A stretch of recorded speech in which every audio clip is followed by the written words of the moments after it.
Avant de commencer, je voudrais personnellement honorer et saluer la présence de notre Seigneur au milieu de nous. Seigneur Dieu, notre Père, tu es là. Et toi, Jésus, tu es là. Toi aussi, Saint-Esprit, vous, trois en un, vous êtes là au milieu de nous. Ma prière, notre prière, c'est que ce que tu veux faire en nous, Seigneur, soit fait aujourd'hui. Je ne veux pas ressortir de cette journée comme j'y suis rentré moi-même. Et pour ça, j'ai besoin de croire, nous avons besoin de croire que Dieu qui est au milieu de nous veut faire une œuvre dans notre vie. Et c'est une œuvre de vie, c'est une œuvre de résurrection, c'est une œuvre de délivrance, c'est une œuvre de guérison, c'est une œuvre de révélation de ce que tu es, Dieu. Est-ce que vous réalisez que Dieu est au milieu de nous? Vous le réalisez vraiment? Il y en a qui ont du mal à le réaliser. Si Jésus était à ma place et que vous puissiez le voir de vos yeux, imaginez. Qu'est-ce que vous feriez? Qu'est-ce que vous diriez? Vous vous précipiteriez vers lui en disant Jésus.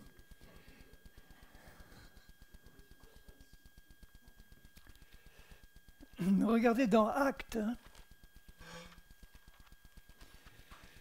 au chapitre 10,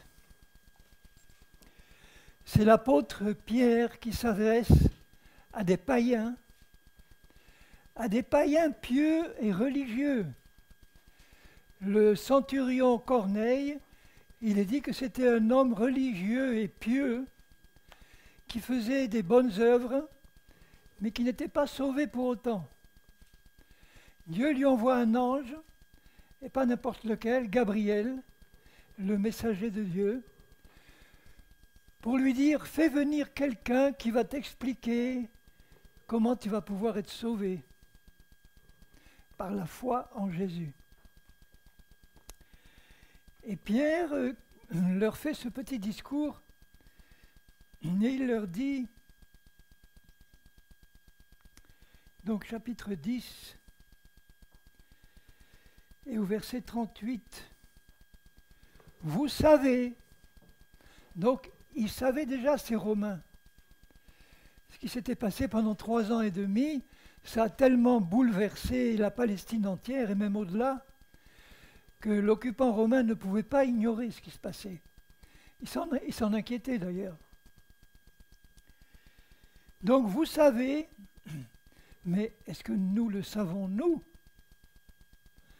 Comment Dieu a oint du Saint-Esprit et de force, de puissance, Jésus de Nazareth. Quand est-ce que Jésus a été oint? Le jour de son baptême d'eau dans le Jourdain, le Saint-Esprit est venu sur lui,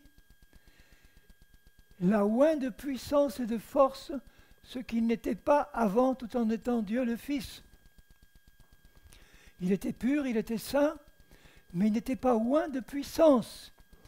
À Nazareth, en tant que charpentier, il n'a accompli aucun miracle, aucune guérison, avant d'être oint du Saint-Esprit et de puissance. Même chose pour nous.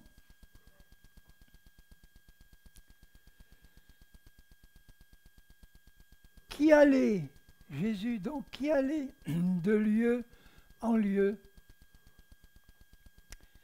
pour faire quoi? Faisant du bien. Quel genre de bien il faisait? Il pardonnait les péchés, il guérissait les malades, il chassait les démons, il ressuscitait même des morts,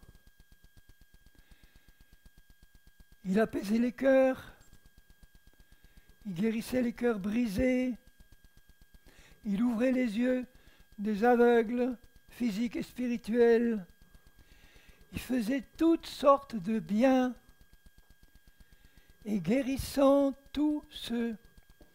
Alors tous ceux, en bon français, tous, ça veut dire quoi? Sans une seule exception. Tous. Donc nous sommes tous concernés.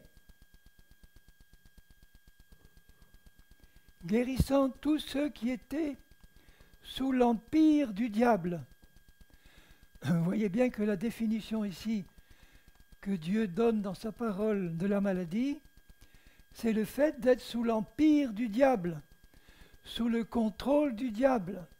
Et Jésus est venu pour détruire les œuvres du diable qui sont le péché, la malédiction causée par le péché. Et dans la malédiction, il y a la maladie, la mort, l'infirmité, toutes sortes de malédictions. Je vous l'ai déjà dit, mais je le répète, si vous relisez Deutéronome 28, à partir du verset 15, vous avez une liste de 150 malédictions qui accompagnent le péché. Dieu dit, si tu pèches, si tu désobéis à ma parole, voilà toutes les malédictions qui viendront s'abattre sur toi. Tu seras maudit dans ton corps, maudit dans ta famille, tes animaux seront maudits, tes plantes seront maudites, tes affaires seront maudites. 150 malédictions, et encore la liste n'est pas complète. Il donne une liste là de 20 maladies et infirmités. Maladie de l'âme, maladie du corps. Et la dernière, il dit, sans compter toutes les maladies qui ne sont pas dans cette liste. Donc tu es concerné si tu es malade. C'est une conséquence de la malédiction du péché, pas nécessairement de ton propre péché. Mais nous sommes tous conçus dans le péché. Est-ce qu'il y en a un ici qui n'a pas été conçu dans le péché? Je vais tout de suite prier pour ce menteur-là. Tous. Nous avons hérité de nos parents depuis Adam et Ève, dans notre corps physique, d'une puissance de péché qui va conduire tous les hommes sans exception à tomber dans le péché et dans la mort spirituelle, le fait d'être coupé de Dieu. Coupé de Dieu. Vous avez des tas de religions dans le monde, des tas de gens qui, dans leur religion, y compris les religions chrétiennes, adorent Dieu, le louent, le bénissent, sans être sauvés. Parce que c'est la religion qui les pousse à le faire. Donc on peut louer et adorer Dieu en étant perdu, et on peut louer et adorer Dieu en étant sauvé. Ce qui est la meilleure solution, évidemment. Mais Jésus qui est au milieu de nous n'a pas changé. Il est toujours le même, hier, aujourd'hui, éternellement. Il y a un temps qui vient où nous n'aurons pas besoin de recevoir de Jésus la guérison, la délivrance, parce que nous serons enlevés à sa rencontre dans un état parfait, où tout notre être n'aura plus besoin de recevoir quoi que ce soit pour corriger et enlever la malédiction que nous avons héritée à notre conception. Ça sera achevé, mais maintenant, nous n'y sommes pas encore. On n'est pas encore enlevé. J'aurai l'occasion, je pense cet après-midi, de vous prouver par la parole à quel point nous sommes proches de l'enlèvement de l'épouse de Christ et quel doit être notre comportement d'ici là. Qu'est-ce que Dieu attend de nous d'ici là? On est tout près de l'enlèvement. Tout près. Ça viendra brutalement. La dernière trompette va sonner bientôt. Et le Saint-Esprit nous dit à tous, est-ce que tu es prêt à partir quand la trompette va sonner? Qu'est-ce qu'il faut pour être prêt, pour être enlevé à la rencontre de Dieu? L'Apocalypse qui est annoncé, c'est le temps du jugement de Dieu sur une terre impie qui ne veut pas se repentir. Le temps de la colère de Dieu qui est décrit dans l'Apocalypse, c'est un temps épouvantable. Je ne sais pas combien vont rester vivants à la fin de l'Apocalypse, mais ça ne sera pas beaucoup. Des milliards de personnes vont périr par la famine, les guerres, les montagnes enflammées qui tombent dans l'océan, toutes sortes de calamités. Des milliards vont périr. Hommes, femmes, enfants, nourrissons. Exactement comme au temps du déluge,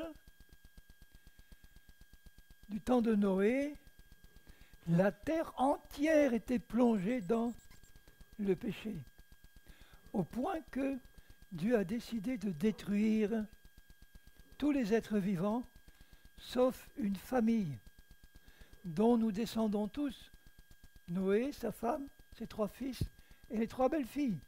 8 personnes ont été sauvées parce qu'ils sont entrés dans l'arche qui représente Christ.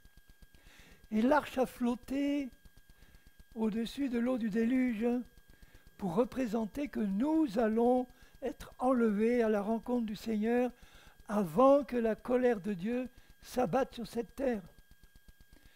N'écoutez pas ceux qui vous disent que l'Église doit traverser la tribulation. C'est un mensonge. Nous ne sommes pas destinés à la colère de Dieu. Il va nous enlever avant, comme il a enlevé Noé et comme il a enlevé Lot de Sodome, avant que Sodome soit détruite. Abraham avait intercédé en disant, Seigneur, s'il y a 10 justes dans Sodome, est-ce que tu la détruiras? Dieu a dit non, s'il y a 10 justes, je ne la détruirai pas. Mais il aurait pu continuer, parce qu'en fait, à Sodome, il n'y avait qu'un juste, Lot. Et Dieu n'a pas voulu détruire Sodome, parce qu'il y avait un juste. Il fallait que ce juste-là parte, avec autant de membres de sa famille qu'il a pu enlever. La différence entre Noé et Lot est grande, hein, et ça doit nous parler. Noé était un homme intègre qui n'a fait aucun compromis dans sa vie. Lot était un juste qui a fait des compromis. Noé a pu sauver toute sa famille, Lot n'en a sauvé qu'une petite partie. Ça nous parle. Ne faisons pas de compromis avec Dieu. Et tu seras sauvé toi et toute ta famille. Donc Jésus allait de lieu en lieu. Il est aujourd'hui, tu es présent, Jésus, au milieu de nous, faisant du bien et guérissant tous ceux qui étaient sous l'empire ou l'oppression du malin, car Dieu était avec lui. Tout ce que Jésus a fait au cours de son ministère terrestre et par la suite, c'est Dieu le Père en lui qui l'a fait. Quand vous voyez dans les évangiles Jésus guérir systématiquement tous les malades qui venaient vers lui pour être guéris, c'est Dieu le Père en lui qui accomplissait ses œuvres. Jésus le dit dans Jean 14. C'est le Père en moi qui accomplit ces œuvres que je fais. Donc c'était la volonté de Dieu le Père de sauver tous les hommes, de guérir tous les hommes, de délivrer tous les hommes, mais il n'a pas pu le faire avec tous. Tous les malades d'Israël n'ont pas été guéris par Jésus, parce qu'il y en avait qui ne croyaient pas en lui.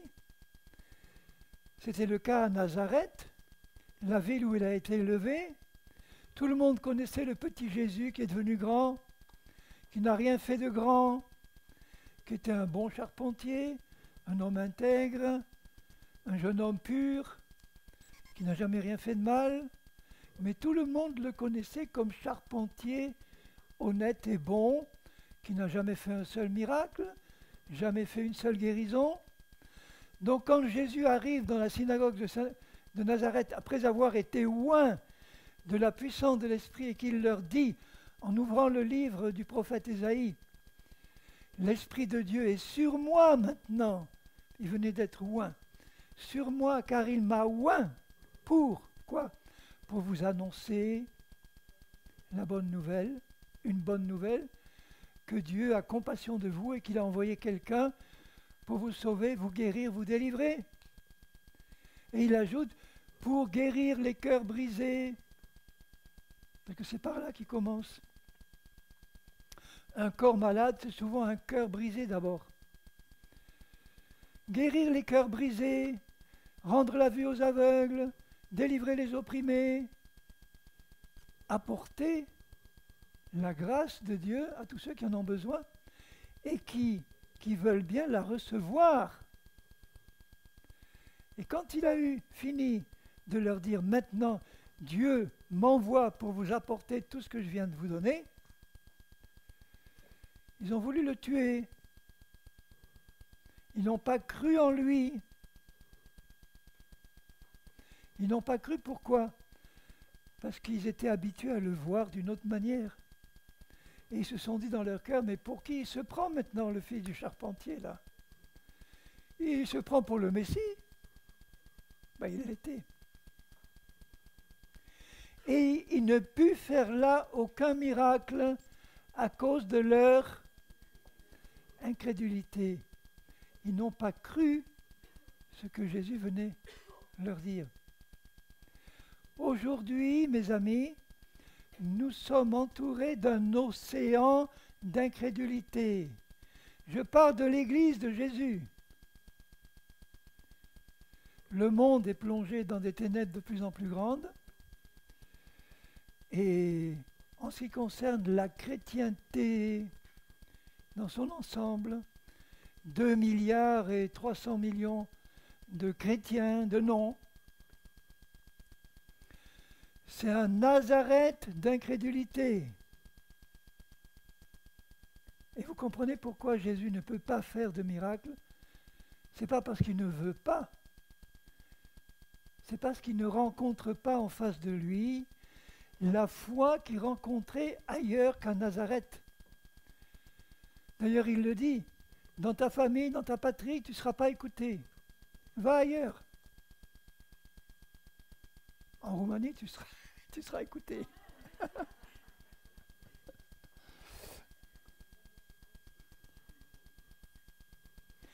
Ça veut dire que, à part Nazareth, chaque fois qu'il allait dans un endroit et que les malades, attirés par sa réputation, venaient à lui, ils étaient tous convaincus qu'ils allaient être guéris. S'il y avait eu un seul incrédule au milieu d'eux, ça aurait été pour lui comme à Nazareth, il n'aurait pas été guéri. Mais quand tous étaient guéris, c'est que tous, dans leur cœur, savaient que cet homme-là, oint, allait les guérir. Ils s'y attendaient. D'ailleurs, Jésus le dit souvent, ta foi t'a guéri. Jamais une fois, il a dit à un malade, ma foi t'a guéri. Pas une fois. Mon onction, ma foi t'a guéri. Non. C'était la foi du malade qui lui permettait de recevoir la puissance qui était en Jésus, disponible pour tous.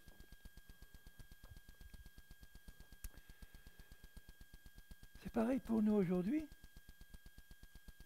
Si tu es malade dans ton corps ou dans ton âme, tu dois croire que Jésus veut te guérir aujourd'hui. Et qu'il n'y a que lui qui peut le faire. Qui peut le faire parfaitement. Et c'est pour ça qu'il veut d'abord te montrer la cause de la maladie, qui est le péché, et il veut te montrer que l'œuvre de Christ commence à la croix, par le fait qu'il est venu prendre sur lui, dans son corps sur la croix nos péchés,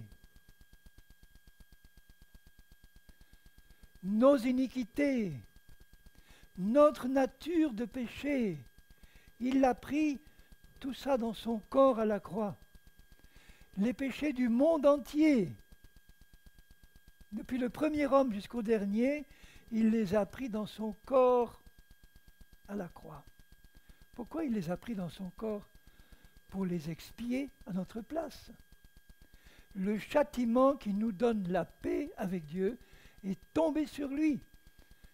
Ésaïe 53, 5.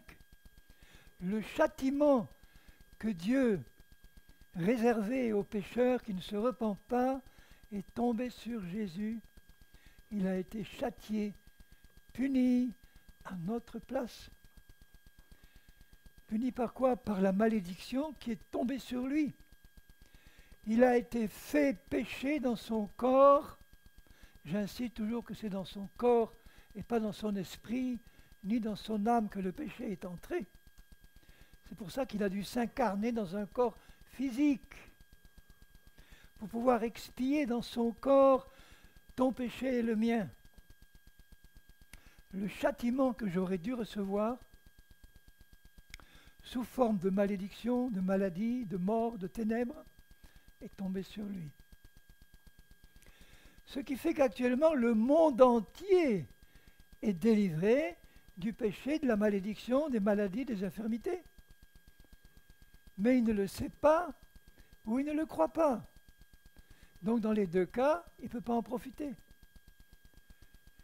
Parce que tout ce que Christ nous a acquis à la croix ne vient pas automatiquement dans nos vies, sans qu'on ait rien à faire. Quand je dis faire, attention, ce n'est pas des œuvres. La seule chose qu'on ait à faire, c'est quoi? Croire. Croire que Jésus, le Fils de Dieu, a vraiment pris sur lui mon péché, tout mon péché, sans une seule exception, tous mes péchés. Et quand je viens à lui, quand un pécheur vient à lui, comme ça m'est arrivé quand je me suis converti, il a fallu que Dieu me convainque que j'étais un pécheur. C'était le plus dur. Qui me convainc que je suis pécheur. C'est l'œuvre du Saint-Esprit. Et quand la conviction m'a été donnée simplement par la parole qui dit que tous les hommes sont pécheurs, sans une seule exception, sauf Jésus. Je me suis dit dans mon cœur, mais dans le fond, c'est vrai, tous les hommes sont pécheurs. C'est quoi le péché? C'est la désobéissance à la parole de Dieu. Et le Saint-Esprit me dit, est-ce que tu as désobéi au moins une fois à Dieu dans ta vie? Pas qu'une. Qu'est-ce qui a causé cette désobéissance? C'est la nature de péché que tu as reçue à la conception dans le sein de ta mère. Et moi, j'imaginais que le pécheur, c'était forcément le violeur d'enfants, le meurtrier, l'incestueux, le pire, là. Mais que ce n'était pas les braves gens comme moi qui n'en veulent jamais ni tuer, ni voler grand-chose. Et là, le Saint-Esprit me montre, toi, tu es le pire des pécheurs parce que tu es un propre juste.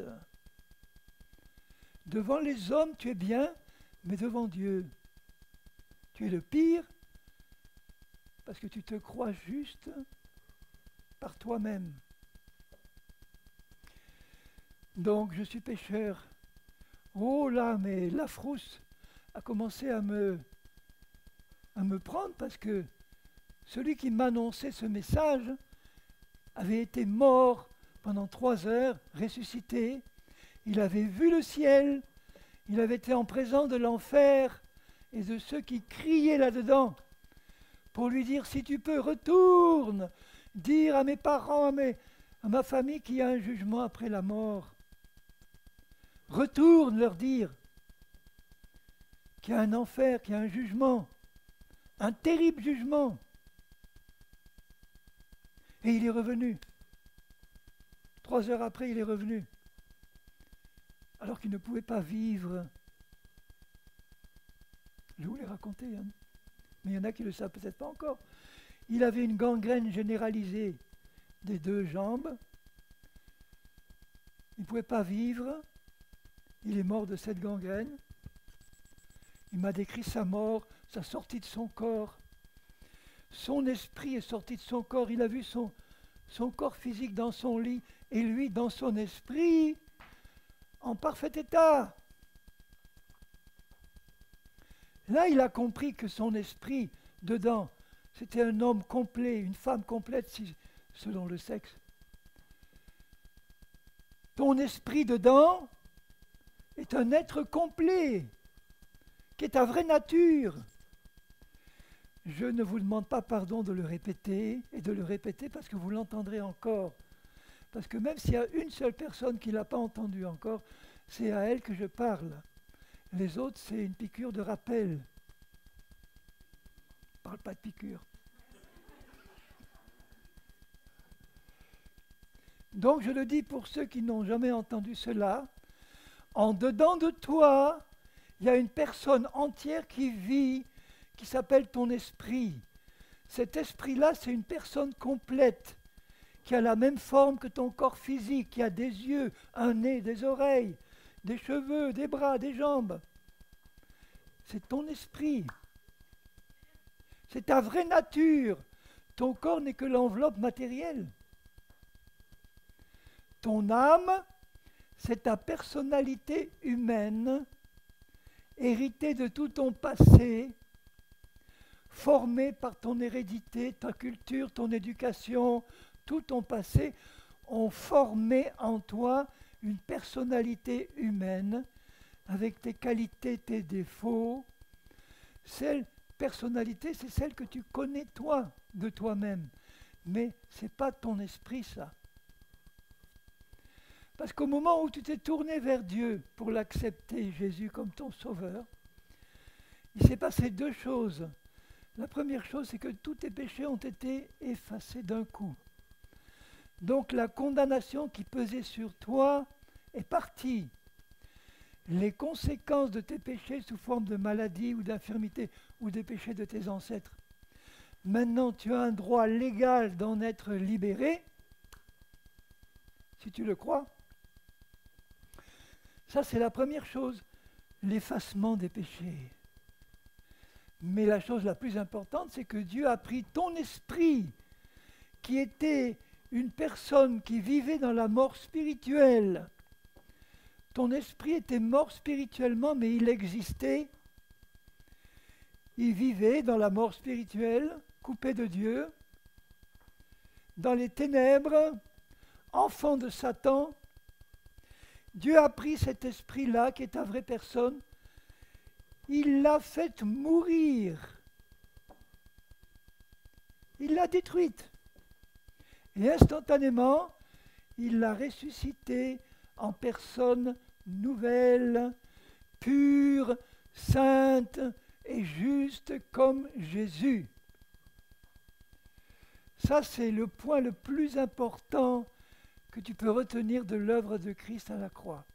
Il a fait de toi une nouvelle création dans ton esprit. Ton esprit dedans, qui est né de nouveau, il est aussi saint et aussi juste que Jésus. Et c'est ta vraie personne que tu ne connais pas. Parce que tu restes encore encombré dans la vision que toi, tu as encore de ta personnalité, qui est celle de ton âme, de ton passé, qui n'a plus rien à voir avec la nouvelle personne que tu es dans l'esprit. Seigneur, à force de le rabâcher, ils vont finir par comprendre. Parce que c'est ça qui libère. Quand tu acceptes cette vérité de Dieu, que dedans tu as une personne que tu ne vois pas, que tu ne sens pas. Je ne peux pas voir mon esprit, je peux pas. Il est invisible. Dieu le voit puisque mon esprit est dans le royaume de Dieu. Les esprits de ceux qui sont nés de nouveau, qui sont morts mais qui attendent la résurrection, qui sont autour du trône là, ils sont dans leur robe blanche, ils sont dans leur état de sainteté et de pureté absolue, puisque en quittant leur corps, ils n'ont rien amené de péché et de charnel. Leur esprit est pur, il s'en va dans le ciel dans un état de justice et de pureté absolue. Vous imaginez l'état du paradis si en quittant notre corps physique nous emmenions quelque chose de charnel? On continuerait les disputes, les divisions, les animosités, les sectes, les dénominations. Il y aurait le quartier des catholiques, le quartier des protestants, le quartier des Alsaciens, le quartier des Basques. Non, non, non, tout ça disparaît. Il n'y a plus que des nés nouveaux dans la sainteté et la justice. Mais réalisez que l'état de leur esprit autour du trône actuellement, c'est le même que l'état de ton esprit né de nouveau actuellement en toi. Le même. Ne crois pas qu'à ta mort, ton esprit actuel né de nouveau va passer par, je ne sais pas, un changement qui va le rendre plus pur et plus saint. Non. Il va sortir dans l'état où il est maintenant, dans la même justice et la même sainteté. Mais est-ce que tu en profites vraiment maintenant, aujourd'hui, de ce que tu es dedans? Non, parce que la plupart des chrétiens ne le savent pas ou ne le croient pas. J'ai rencontré des chrétiens qui étaient tellement conditionnés par leur passé, par ce qu'ils connaissaient d'eux-mêmes, de leurs qualités, de leurs défauts, de leur nature propre. Voilà, pour eux, c'était ça, leur moi. Ils étaient tellement persuadés que c'était leur seul vrai moi véritable. Non, c'était leur moi réel, mais pas leur moi véritable.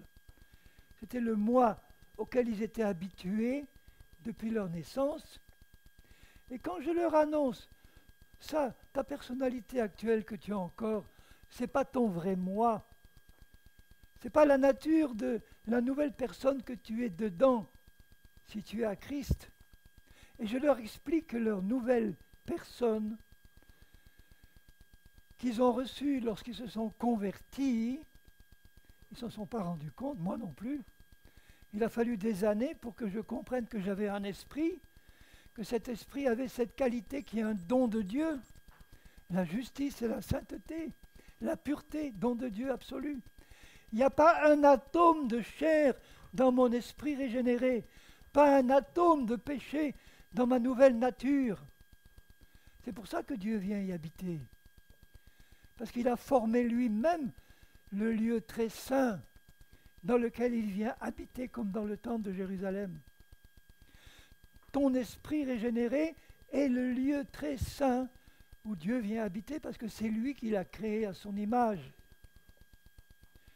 Mais le lieu saint et le parvis extérieur, ils ne sont pas encore du tout dans la perfection de ton esprit. Mon âme, ma personnalité humaine a besoin d'être renouvelée, perfectionnée, sanctifiée. Mon corps a besoin d'être guéri, délivré, pour être un instrument entre les mains de Dieu jusqu'au bout. Il y a des chrétiens qui sont persuadés qu'en vieillissant, ils doivent devenir malades ou infirmes. C'est un mensonge. Nous, en France, on a eu le privilège d'avoir une doyenne de l'humanité qui s'appelait Jeanne Calment, qui est morte à 123 ans. Elle était née à Arles. Et maintenant, nous en avons une nouvelle doyenne de l'humanité, qui est une religieuse catholique, qui est aussi née à Arles, et qui a 118 ans. Alors, si vous êtes né à Arles, ou dans les environs, parce que Dieu a dit dans la Genèse, le nombre des jours de vos années sera de 120 ans. Il y a quelques exceptions, mais bon. Dieu veut que nous soyons en bonne santé jusqu'au bout. Mais si dans ta tête tu es persuadé, parce que c'est l'état du monde qui le dit, c'est la médecine qui le reconnaît, que plus tu vieillis, plus tu perds de la vigueur et ta vue s'affaiblit et tes cheveux tombent et tu deviens de plus en plus décrépit et que tu t'attends à être un pauvre vieillard. Non, non, non, tout ça c'est des mensonges. Je m'attends à ce que Dieu me rajeunisse comme l'aigle et il le fait. Je peux confesser, c'est une grâce de Dieu, c'est pas dû à mes... Je peux confesser que ça fait 45 ans que je n'ai pas consulté un seul médecin. Et je ne sais pas ce que c'est qu'une pilule. Je n'ai pas pris un médicament depuis 45 ans. La dernière fois, j'étais en Afrique. Il y a 45 ans, j'ai fait un peu de surmenage. Et le médecin m'avait prescrit un peu de Valium. C'est le dernier médicament que j'ai pris il y a 45 ans. Pourquoi? Parce que je me suis confié en Dieu et en sa parole. Il y a encore des choses que je dois améliorer. Enfin, je dois améliorer par la foi en mon Seigneur qui, lui, les améliore. Mais il nous demande d'avoir la foi en ce qu'il nous dit. Il y a beaucoup de chrétiens qui ont une fausse idée de la foi, qui font de la foi quelque chose de mystérieux, de compliqué, de difficile à mettre en œuvre. Ils pensent par exemple que la foi, c'est quelque chose qui va leur permettre de faire bouger Dieu en leur faveur. C'est un mensonge. La foi n'est pas destinée à faire bouger Dieu, parce que Dieu a déjà bougé. Dieu a accompli en Christ tout ce qu'il avait à accomplir pour nous. Dieu a acquis pour nous en Christ un héritage complet qui répond à tous les besoins de notre vie, qu'ils soient spirituels, physiques, psychiques, financiers. Tous les besoins que nous pouvons avoir sont couverts en Christ. Il a acquis pour nous le pardon des péchés, la justice parfaite, la guérison de nos maladies et de nos infirmités, c'est acquis par lui. La délivrance de toute emprise démoniaque, pouvoir à tous nos besoins, quels qu'ils soient. Si je le confesse pour ma part, ce n'est pas pour me glorifier, c'est pour glorifier mon Dieu. Le cantique que mon frère a chanté en dernier, là, je viens au trône de la grâce, je l'aime beaucoup. Et je pense qu'il le chante aussi parce qu'il sait que je l'aime beaucoup. Mais c'est un cantique qui a été composé par de chers amis, Dany et Moïse Urtrel, que j'ai connus à Grenoble à l'époque, que je n'ai pas vu depuis des dizaines d'années. Mais la famille de Dany, sa maman en particulier, la mamie Bardin, a joué un grand rôle dans ma vie parce qu'au début de ma conversion, j'enseignais à l'université de Grenoble et c'est une femme, la mamie Bardin, la maman de Dany Urtrel, qui a eu à cœur de nous inviter, ma femme et moi, régulièrement chez elle, autour d'un bon repas, pour partager ensemble la parole. Et elle l'a fait avec un tel amour, une telle douceur, une telle soumission même à l'autorité masculine que je représentais, que j'ai été en partie enseigné par cette femme, qui quand on partageait la Bible me disait « Regarde mon frère ce qu'il est dit là ». Et moi je disais « Oui, mais c'est comme ça que Dieu envisage les choses ». Non, non, regarde, il dit ça exactement. Voilà, ah oui, d'accord. Donc j'ai gardé de cette famille un souvenir impérissable. Et cette mamie Bardin, elle est partie maintenant vers le Seigneur, mais j'aurais beaucoup de joie à la revoir là-haut. Et ces cantiques de Dany, sa fille, ils sont merveilleux, inspirés par le Saint-Esprit. Et je la vois encore venir dans les repas qu'on avait autour de... chez sa maman, elle se mettait au piano et elle nous dit, voilà le dernier cantique que j'ai composé. Inspiré par l'esprit. Bon, pourquoi je disais ça, Seigneur? Pour vous montrer quelle est la volonté de Dieu pour nous. La volonté de Dieu, c'est qu'on connaisse la vérité et qu'on y croit. C'est ça qui nous libère de tous les mensonges qu'on pouvait avoir en arrivant au Seigneur. Quand on arrive au Seigneur, on est rempli à 100% de mensonges. On sort d'un monde contrôlé par Satan. On était fils et filles de Satan. On pouvait être bien aux yeux du monde, ou bien religieux, mais on n'était pas né de nouveau. Et là, on devient membre de la famille de Dieu. Et le travail de Dieu, dès le début de ma conversion, ça a été maintenant, je veux éliminer de ta vie tous les mensonges que tu peux traîner de ton passé, ou tous les mensonges que tu as pu recevoir dans les églises où tu as pu aller. Moi, j'étais catholique, né à Lourdes, scolarisé dans une bonne partie de ma scolarité chez les jésuites, donc j'avais un passé très lourd. Il a fallu décaper dur.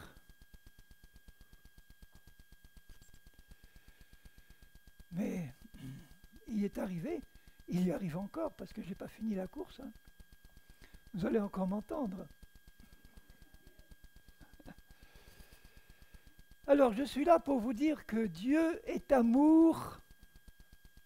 C'est sa nature fondamentale. Mais comme il est juste aussi, il ne va rien laisser passer. Et il jugera avec une sévérité terrible tous ceux qui auront refusé le salut gratuit qu'il leur tendait. Il y aura un jugement. Ceux qui auront refusé d'accepter Jésus qui a été jugé à notre place devront subir le jugement. Et ça sera l'enfer pour l'éternité. Certains me disent, mais comment un Dieu d'amour peut jeter en enfer comme ça pour l'éternité des gens? Parce que le seul péché qui leur a été imputé, c'est d'avoir refusé Jésus. Dieu veut sauver tous les hommes. Et comme il sait très bien que on ne peut pas être sauvé en dehors de la foi en Jésus-Christ, Dieu enseigne tous les hommes. Dieu le Père, Jésus le dit lui-même. Dieu le Père enseigne tous les hommes, quels qu'ils soient, où qu'ils soient, dans le plus profond de la forêt amazonienne ou de la Nouvelle-Guinée, où aucun missionnaire n'est allé. Dieu, il est là. Et il connaît les cœurs de ces hommes qui vivent là, de ces tribus isolées. Et il sait très bien qu'on est tous sortis du même moule et qu'on a tous les mêmes problèmes, comme disait mon frère. Quel que soit l'endroit où nous sommes, on a les mêmes problèmes. Prenez une tribu isolée de l'Amazonie qui n'a jamais vu un missionnaire ou quiconque, ils ont les problèmes que nous avons. Il y a des vols, il y a des choses qui se passent, ils ont des problèmes de couple, ils ont des problèmes de travail, ils ont des problèmes qui ressemblent aux nôtres, parce qu'on est fait de la même pâte. Donc Dieu le Père voit tous les hommes, il les enseigne, dit Jésus. Et tous ceux qui vont recevoir l'enseignement de Dieu le Père va les attirer immanquablement à Jésus d'une manière ou d'une autre. Soit par l'envoi d'un missionnaire, soit d'une autre manière possible, soit il enverra un ange comme pour Corneille, soit Jésus lui-même se présentera pour se révéler à ceux qui ont reçu l'enseignement du Père. Et l'enseignement du Père est très simple, c'est celui-là. Est-ce que tu veux avoir une réponse vraie à toutes les questions que tu te poses? Pourquoi je suis sur cette terre? Où je vais aller après la mort? Ne croyez pas que tous les hommes se posent ces questions-là? Comment résoudre les problèmes que je vois dans ma vie? Est-ce qu'il y a une réponse vraie? Donc c'est les cris des cœurs. tous ces gens-là, ils voient la création, ils voient la nature, ils voient la perfection de la création qui est faite pour qu'on réalise que ce n'est pas sorti du hasard tout ça. Donc ils se posent les questions. Est-ce qu'il y a quelqu'un qui a fait tout ça? Est-ce qu'il y a quelqu'un qui a fait tout ça? Est-ce qu'il y a quelqu'un qui m'a fait, à part mes parents?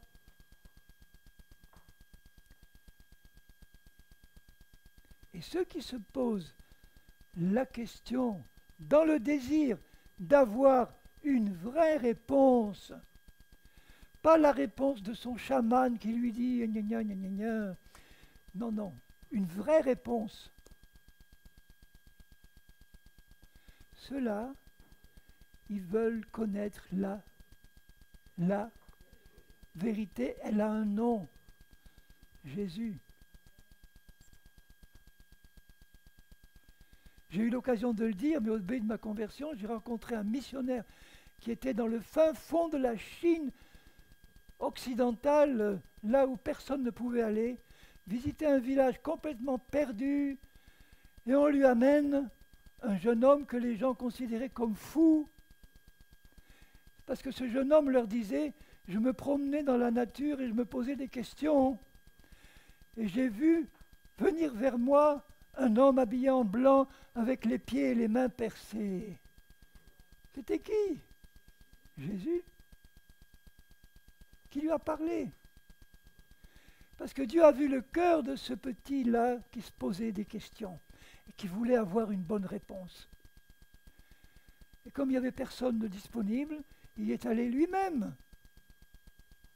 Il aurait pu envoyer un ange ou le missionnaire est venu après. Le missionnaire a vu que le travail était fait. Est-ce que vous croyez que Dieu le Père ne continue pas la même œuvre dans nos cœurs à nous, ses enfants?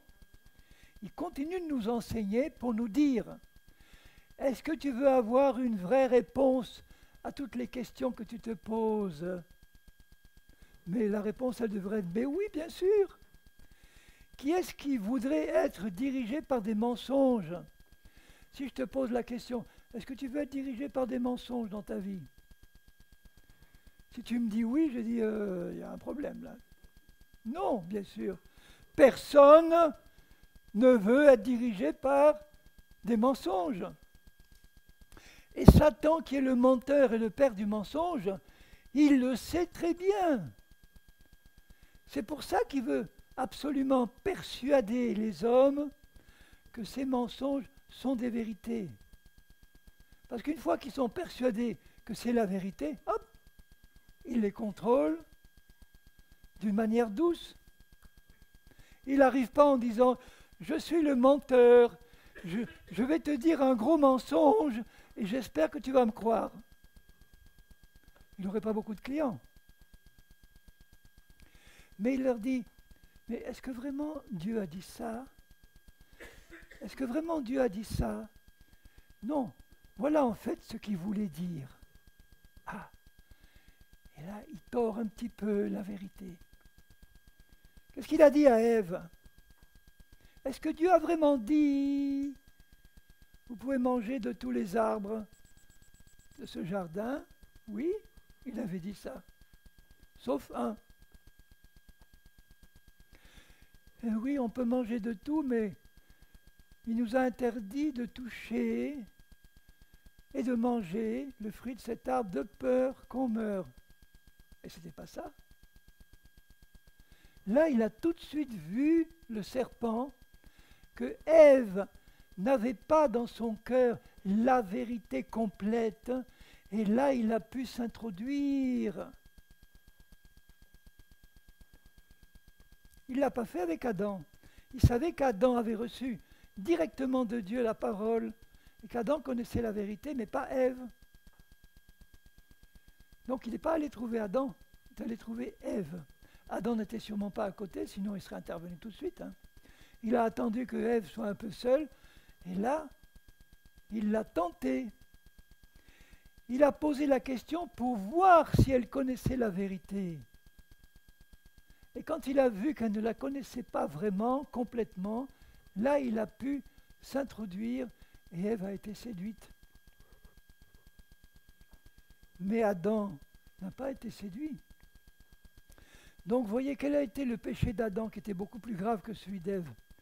C'était de désobéir volontairement à Dieu et de préférer sa femme, sa chérie, à l'obéissance à Dieu. Que ce soit jamais le cas ici d'aucun homme, hein. De préférer obéir à sa femme quand elle t'entraîne vers quelque chose qui est autre chose que la vérité. Et inversement aussi. Le mari est là pour enseigner sa femme dans la vérité. C'est sa responsabilité numéro 1, la femme et la famille. La femme et la famille sont là pour vérifier si ce que le mari dit est vraiment la vérité et pour la recevoir parce que c'est la vérité. Vous savez, la seule chose que Dieu nous demande, quand il nous demande d'avoir la foi en la vérité, c'est d'être sûr qu'on est devant une parole que Dieu a vraiment prononcée. Si je sais que c'est Dieu qui me parle lui-même, je le sais. Là, maintenant, je suis placé devant un choix. Qu'est-ce que je vais faire? Qu'est-ce que Dieu attend de moi? Il attend que je reçoive dans mon cœur cette parole parce que je sais qu'elle vient de Dieu. Et que seul Dieu est la vérité, que Dieu ne peut pas mentir, que sa parole est toujours la vérité, et que lui seul et sa parole sont dignes qu'on y croit, dignes de foi. Donc l'ennemi le sait très bien tout ça. Donc il va travailler par tous les moyens possibles pour que tu n'entres pas en contact avec toute la vérité, que tu crois des mensonges en croyant que c'est la vérité, parce qu'il sait que là, il te tient. Mais le fait de connaître la vérité n'est pas suffisant, parce qu'Adam la connaissait. Et il a désobéi volontairement par amour pour mettre quelqu'un plus haut que Dieu. Il a fait de sa femme une idole. Il aurait dû dire, ma chérie, elle est morte, mais moi je ne veux pas la suivre là. Dieu va trouver une solution. Moi je ne veux pas la suivre. Il l'a suivie par amour supérieur à l'amour de Dieu et de sa parole. Il ne se rendait certainement pas compte de toutes les conséquences que ça allait avoir. Mais il savait ce qu'il faisait. Et c'est pour ça que c'est lui qui est rendu le responsable numéro 1 du péché. C'est par un seul homme que le péché est entré. Et par un seul homme, Jésus, que le péché est expié.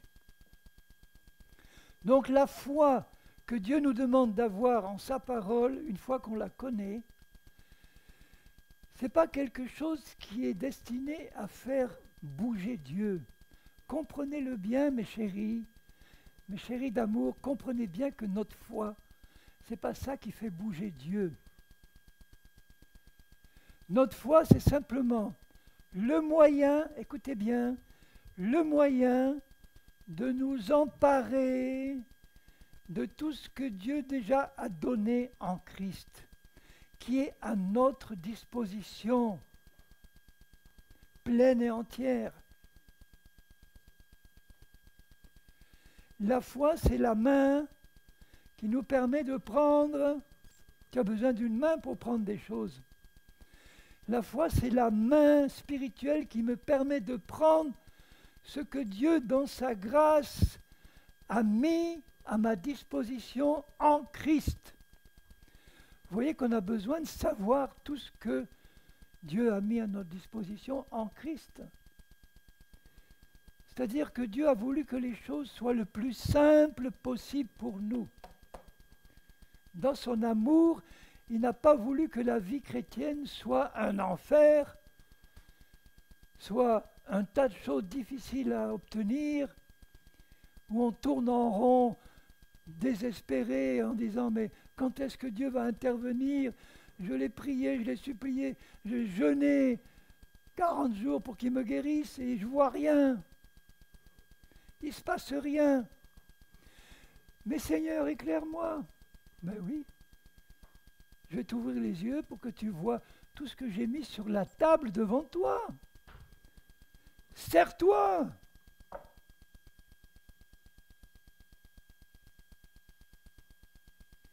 J'emploie une petite parabole. Supposez un chrétien affamé, Dieu lui bande les yeux et il l'amène en lui disant: j'ai dressé devant toi une table où il y a tout ce que tu veux pour satisfaire ta faim. Il y a tout ce que tu veux. Et en plus, comme tu n'as que tes mains, dès que tu touches quelque chose, il y a une petite voix qui te dit: ça c'est un steak dans le filet, ça c'est... Voilà, tout ce dont tu as besoin est là. Et alors, le chrétien est là en disant: Seigneur, je te supplie maintenant de faire quelque chose pour que je puisse bénéficier de tout ce que tu viens de m'annoncer. Et je crois vraiment que tu vas faire quelque chose. Je mets toute ma foi en toi, qui va faire quelque chose pour que je puisse profiter de tout ce que tu m'as annoncé. Est-ce que c'est la bonne attitude? Mais non, c'est même stupide, parce que Dieu ne bougera pas. Dieu vient de lui dire: j'ai dressé devant toi une table, tu ne vois pas. Nous ne voyons pas de nos yeux physiques tout ce que Jésus a acquis pour nous. Dans l'héritage qui est le nôtre, il a acquis le pardon des péchés. Ça veut dire que quand tu pèches et que tu te repens, que tu reconnais, le sang de Jésus efface tout de suite parce qu'il a déjà expié. Il a acquis pour toi la guérison de toutes tes maladies. C'est acquis. Dans Matthieu 8, 17, il dit: et là, il guérit tous les malades, afin que s'accomplisse ce que le prophète Ésaïe avait annoncé, donc 1600 ans avant, ou plutôt 600 ans avant. Il s'est chargé de nos maladies, de nos infirmités, et il a porté nos douleurs. C'est pour ça qu'il a guéri tous les malades, parce qu'il s'est chargé de cette maladie. Et s'il s'en est chargé, c'est qu'il veut t'en délivrer maintenant. Mais il ne peut pas t'en délivrer si tu ne crois pas qu'il s'en est chargé. Donc si tu ne crois pas qu'en Christ tu es déjà guéri, de même qu'en Christ tu es déjà pardonné, tu reconnais simplement ton besoin devant Christ, et puis ensuite tu prends par la foi ce qui t'appartient dans ton héritage. C'est ça la foi. Dieu a déjà bougé, tout est accompli, c'est fait. Tout notre héritage est à nous. Suppose que tu hérites de ton oncle d'Amérique 2 milliards d'euros, de dollars, que c'est fait, le notaire t'envoie le papier, c'est signé, tout, voilà. Tu reçois 2 milliards de dollars d'héritage. Qu'est-ce que tu fais? Tu as les papiers, les tampons, tout est en règle. Je suppose que tu vas commencer à en profiter. Tu vas tirer des chèques. Tu ne vas pas aller trouver le notaire, te mettre à genoux en disant: je vous en supplie, monsieur le notaire, persuadez-moi mieux que ça que j'ai vraiment reçu l'héritage. Il dirait: mais quelque chose qui ne va pas. Vous avez les papiers officiels. Le testament est là, voilà le testament. Ton tonton d'Amérique que tu n'as jamais connu, il a eu envie de te faire plaisir. Il t'a légué 2 milliards de dollars. Voilà, c'est marqué, lisez. Imaginez un citoyen ordinaire français qui apprend un jour que le président que nous bénissons vient de signer un décret pour fêter sa réélection. Il vient de signer un décret donnant 10 000 euros à chaque citoyen français majeur. La seule condition, c'est que tu ailles à la trésorerie de ton patelin avec ta carte d'identité prouvant que tu es français majeur et tu reçois un chèque de 10 000 euros. Il est gentil, le président. Il va creuser un peu plus le déficit de l'État, mais ça, c'est son problème. Bon, tu apprends la nouvelle, mais tu ne la crois pas. Tu dis, c'est pas possible, j'ai jamais entendu ça. Donc, un ami qui a pitié de ton incrédulité t'amène le journal officiel de la République, où il te fait lire le décret signé du président, daté, signé. À partir du 1er mai, c'est-à-dire aujourd'hui, tout Français majeur a droit, enfin, c'est moi qui le dis, hein.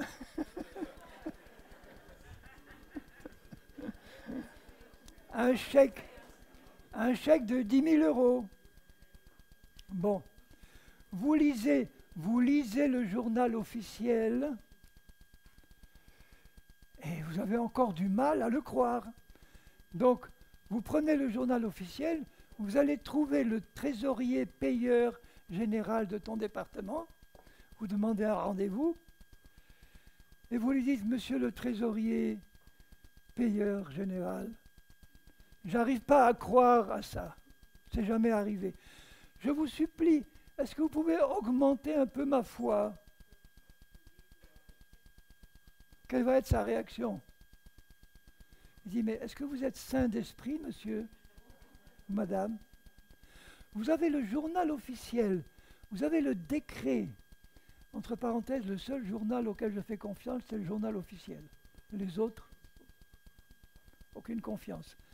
Vous avez le décret, c'est signé. Est-ce que vous êtes majeur? Oui. Est-ce que vous êtes français? Oui. Voilà ma carte. Donc vous avez droit à quelque chose qui a été acquis pour vous, qui est à votre disposition. Bon, maintenant je le crois. Voilà votre chèque. Et vous partez avec vos 10 000 euros. C'est exactement la même chose avec Jésus. La Bible nous dit, tous mes bien-aimés, membres du corps de Christ, j'ai acquis pour vous un héritage glorieux en Christ. Regardez Éphésiens.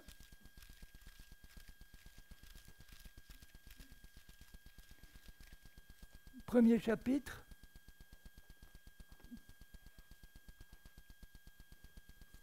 Éphésiens. Premier chapitre, verset 16.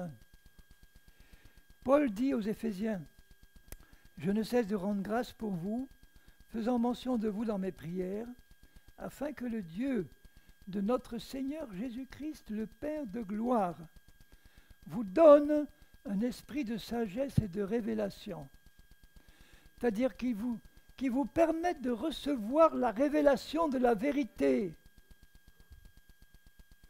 Dans sa connaissance, dans la connaissance de Dieu et de sa parole. Qu'est-ce qui me permet d'avoir la connaissance de Dieu et de sa parole? Cette Bible que je tiens dans mes mains, qui est la seule vérité qui existe dans ce monde, la seule, manifestée concrètement. Après, l'autre vérité, c'est Dieu et Jésus. Les deux sont d'accord, puisque Jésus est un avec sa parole. Donc, il prie qu'il illumine les yeux de votre cœur. Le grec ne dit pas ça, il dit qu'il illumine les yeux de votre entendement, de votre caboche, de votre intelligence. Comment est-ce que mon intelligence peut être éclairée? Par la révélation du Saint-Esprit qui m'est donnée par l'étude de sa parole, inspirée par l'Esprit. Donc le Saint-Esprit que j'ai en moi, que nous avons, est destiné à nous conduire dans toute la vérité, par la révélation de la vérité qui nous est donnée dans la parole inspirée par le même Esprit.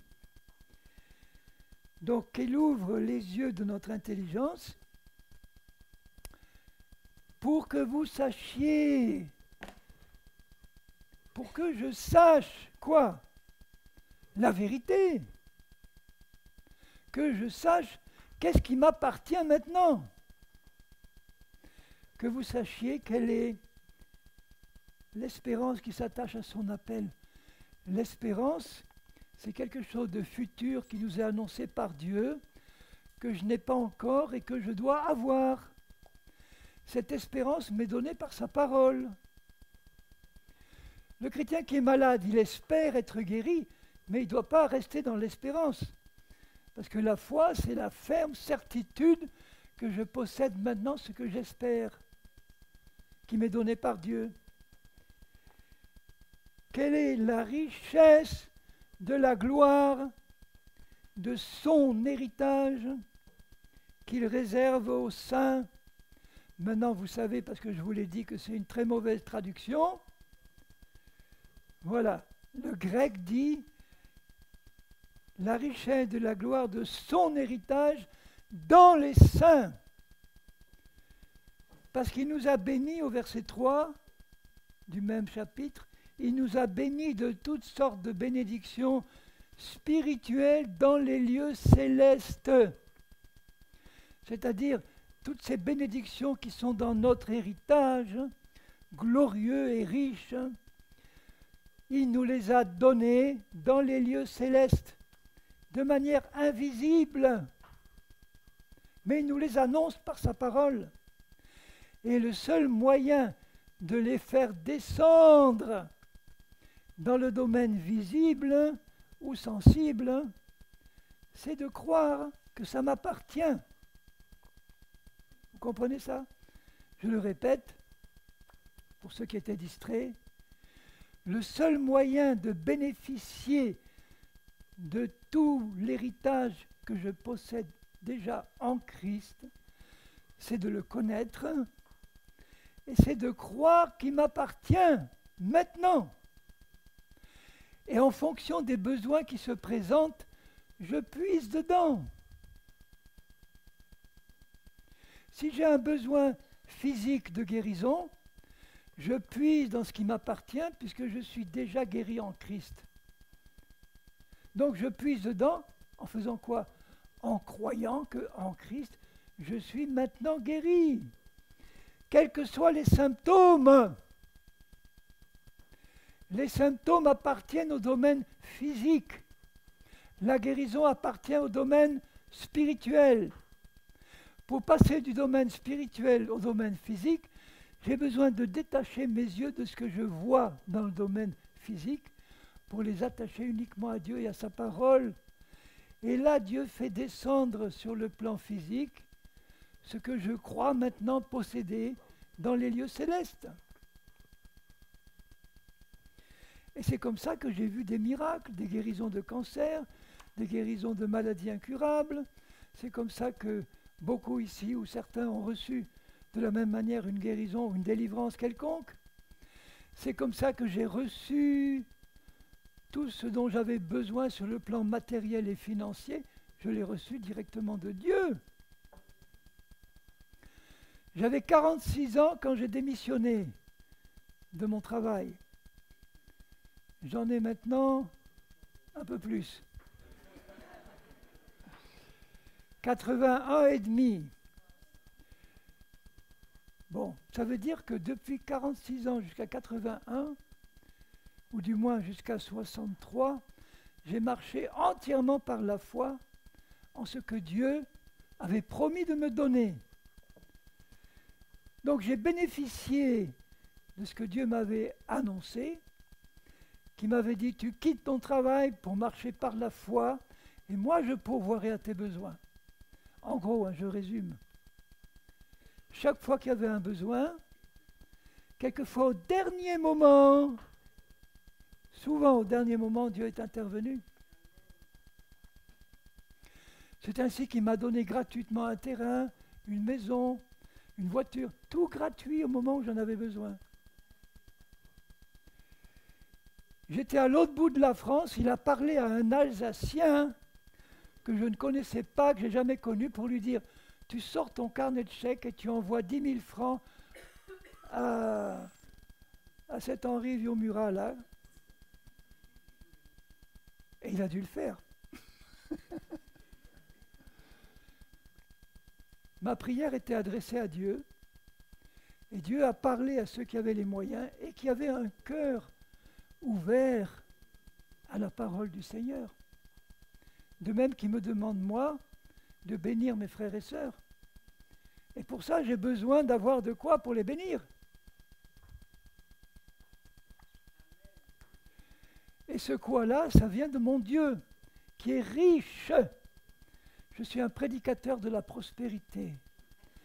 Mais pas la prospérité à l'américaine, hein, qui consiste à dire, pour que tu sois un bon chrétien, il faut que tu aies une Rolls-Royce, il faut que tu aies une mansion, il faut que tu aies un château, il faut que tu aies un compte bancaire avec 3 millions de dollars. Non, non.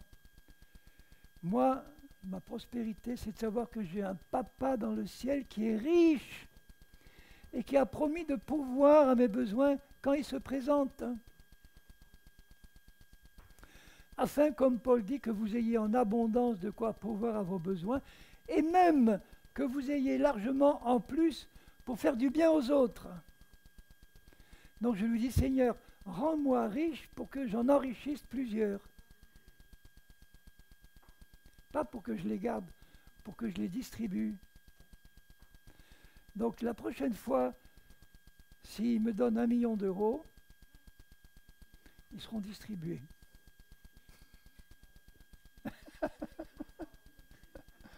Mais vous pouvez les demander pour vous-même, sans passer par un intermédiaire. Donc vous voyez ce qui est écrit là, la richesse de la gloire de son héritage pour vous dans les saints. Est-ce que tu es saint? Levez la main ceux qui sont saints. Nous sommes saints par la grâce de Dieu, parce qu'il nous a justifiés en Christ. On n'a peut-être pas encore atteint la sanctification pratique totale, c'est sûr, mais dans notre esprit, nous sommes parfaitement saints en Christ. Eh bien, vous avez son héritage à votre disposition. Et la seule chose qu'il vous demande, c'est de le croire, tout simplement. Imaginez, bon, je vais finir par là ce matin, on reprendra à 14h30, mais je finis par là. Regardez dans 2 Corinthiens 11. Cet après-midi, on va creuser un peu plus, parce que le désir de mon cœur, qui est le désir du cœur de Dieu, c'est que vous partiez d'ici avec une portion de votre héritage que vous n'avez jamais touché et dont vous avez besoin.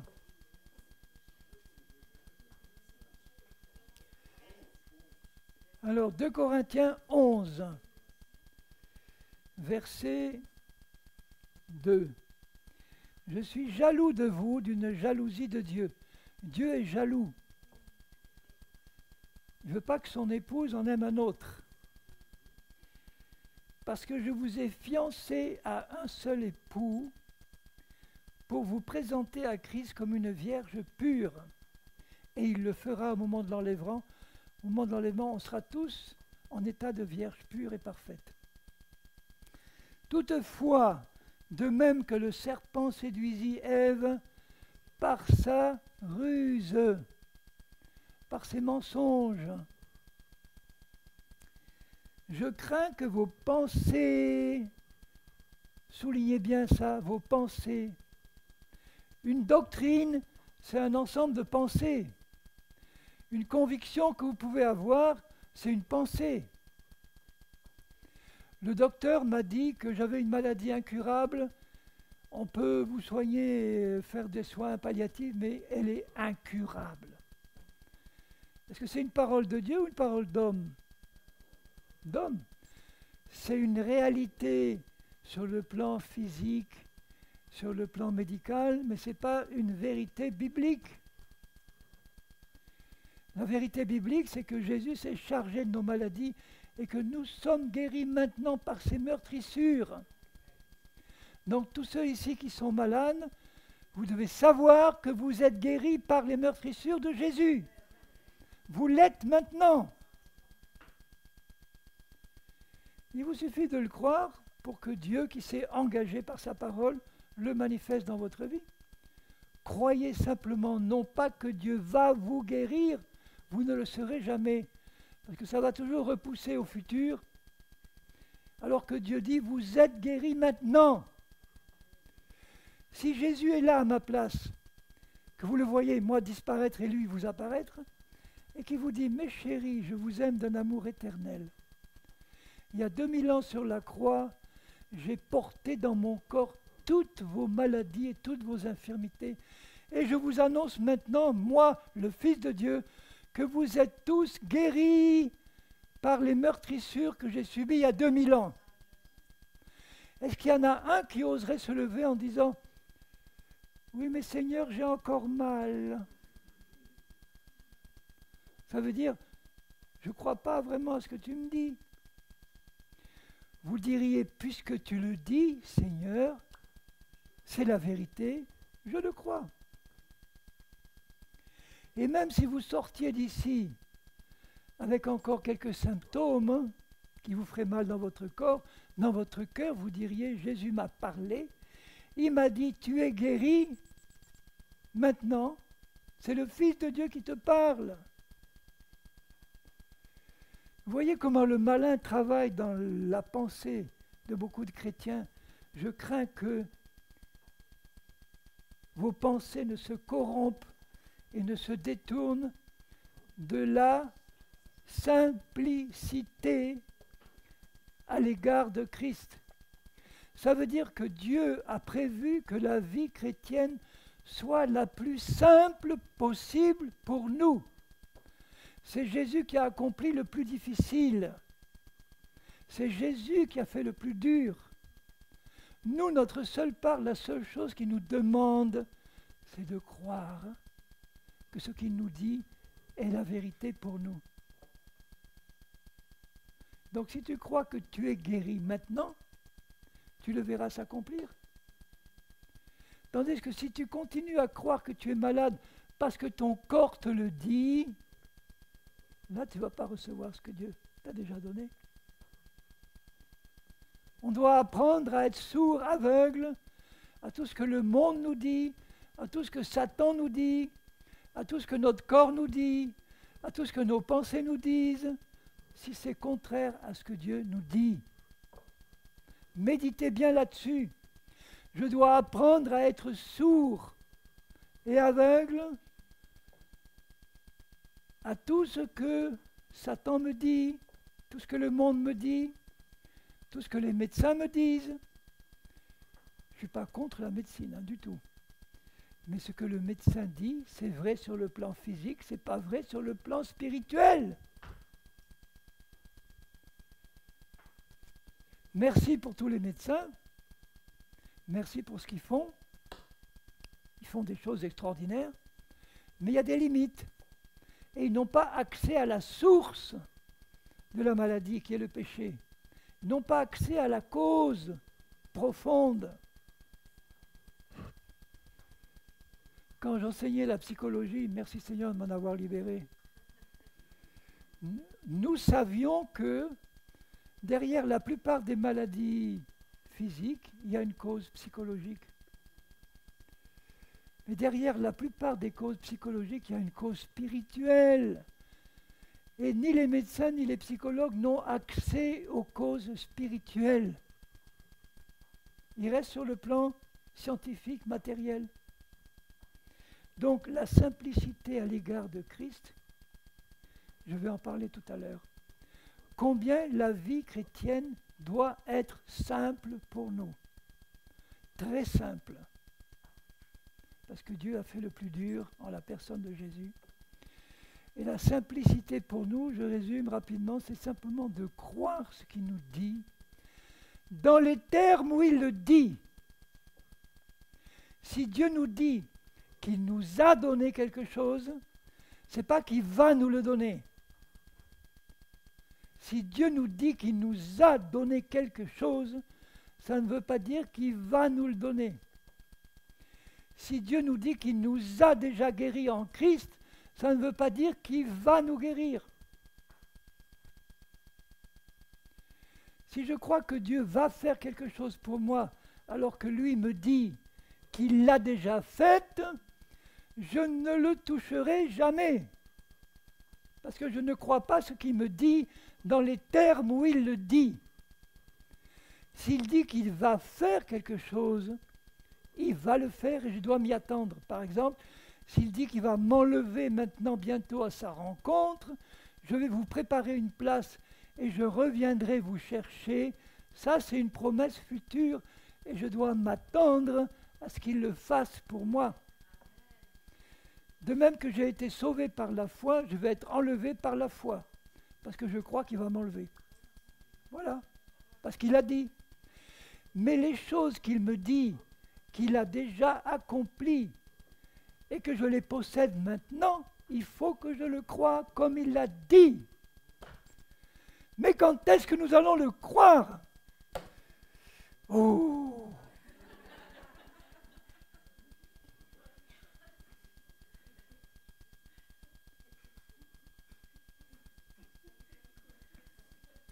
Un jour, un chrétien qui avait tout pour être heureux, un jeune homme, beau, intelligent, assez, pas extrêmement, mais enfin il avait ce qu'il fallait, un bon métier, tout. Son problème, il n'était pas marié, il voulait avoir l'épouse parfaite, il voulait avoir une. Et son problème, c'est qu'il avait du mal à choisir entre toutes celles qui étaient possibles et qu'il le considérait comme un bon parti. Et lui, il ne savait pas laquelle choisir. Donc il en faisait presque une déprime. Et il est venu me voir un jour. Je lui ai dit, écoute mon frère, tu as tout ce qu'il faut pour être heureux, fais confiance à Dieu. Moi je lui dis, tu sais, il y a des coups de pied qui se perdent. Hein. Et il se retourne comme ça, il me dit, oh oui, tu as raison. Ni une ni deux, je me suis lancé, je lui ai donné un coup de pied alors, mais du fond du cœur. Parce qu'il m'en a invité. Hein. Mais vous savez que ça l'a guéri de sa dépression. C'est là que ça m'a fait comprendre qu'il y a des claques qui se perdent. Si vous avez envie de recevoir une claque spirituelle, venez me voir après la réunion. Je parle d'une claque spirituelle. Pour moi, la claque spirituelle consiste à dire, voilà ce que Dieu a dit. Il t'a rendu capable de croire. Crois-le simplement. Amen. Merci Seigneur pour ta parole. Merci Seigneur pour la vérité qui libère et pour ton esprit qui est en nous. Seigneur, nous sommes heureux de t'appartenir. Notre désir, notre volonté, Seigneur, c'est de faire ta volonté. Notre volonté, c'est de croire à ce que tu nous dis. Et nous savons que ça peut être dur pour certains de croire à cause des circonstances qui sont les leurs, qui sont difficiles. Alors Seigneur, aide-nous maintenant à croire. Aide-nous à être persuadés de la vérité. Comme tu l'as fait pour le père de cet enfant qu'un démon jetait dans le feu, qui dit « Je crois, mais viens en aide à mon incrédulité. » Viens-moi en aide, Seigneur. Et Dieu, Jésus, est venu à son aide. Alors Seigneur, nous te faisons confiance pour le reste de notre existence sur cette terre, qui soit vraiment à ta gloire. Et il ne peut l'être que si nous croyons. Alors nous te remercions pour ton aide. Au nom de Jésus, Amen. Bon, la suite du programme.